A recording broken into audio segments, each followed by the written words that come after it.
Obviously, it's not something that I totally expect going in there right away, is to be able to play those kind of big 6 minutes that I did for a lot of the games. And it's kind of something that I took kind of day by day, being up there, trying to learn as much as I could, try to just watch how guys handle themselves and kind of grow as a player on and off the ice.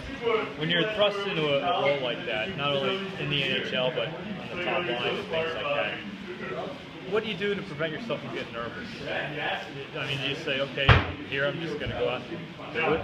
You just kind of, you have to stick to your routine, your game day routine, kind of what you do, how you prepare, things like that.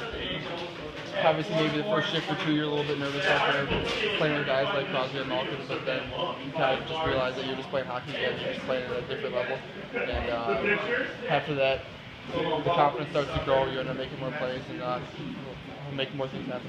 Did it get to the point where you didn't think that maybe Sidney Crosby on my line right now, on the ice right now, is just another player, another teammate? Yeah, obviously that first game I played with him, I probably played my worst game when I was up there. It's kind of, I tried to make too many plays, play too much like him, and then after that I was like, this is just hockey. He's just another lineman, he just makes more plays. So as long as I play my game, give him the puck, do simple plays, different things like that, the good things will happen. So after that game, I kind of got my feet going, and I was able to get more scoring chances. Unfortunately, I was a little bit snake bitten up there, but hopefully I'll get my shot again. Did you learn anything from him? Did you spend so much time on the ice with him? Did he talk to you? Did he teach you anything? Not anything specifically. More just watching him, how he handles himself, how he prepares, how he handles the media, how he handles on and off the ice. Now I know you, like everything you said makes sense. There were a few shifts that I noticed where you were playing with Malkin and Crosby. The line on the ice was Malkin, Crosby, and Rust.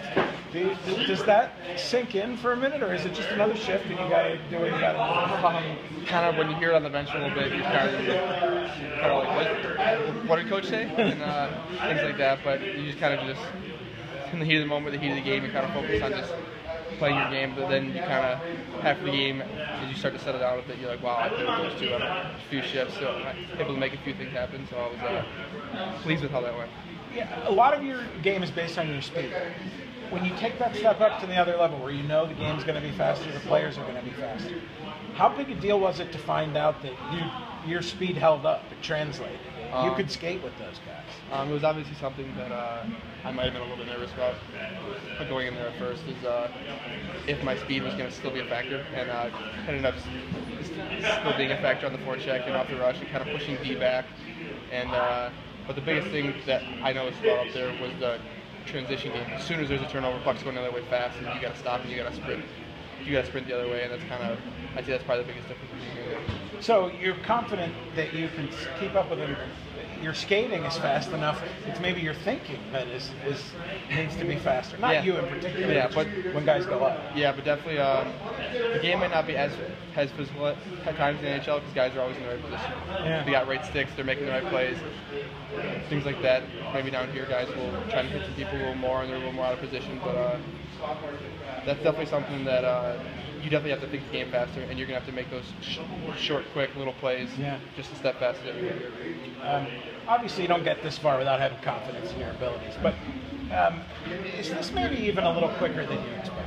We already have, I don't know how many 12, 13 NHL games under your belt. Yeah, obviously coming in here this year, I was just trying to make a statement here in Wilkes-Barre and just establish myself as one of the guys here that they can go to and rely upon in key situations.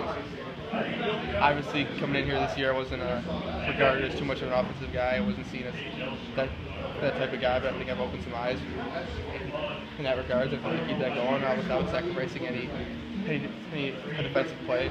But in terms of how this year went, I'm not totally surprised because maybe other people are surprised with how I'm playing. But I'm obviously happy, but I'm not too satisfied. Obviously, I have to taste the NHL, and I want to get back there. Do you have any thoughts on the idea of coming back down and being successful?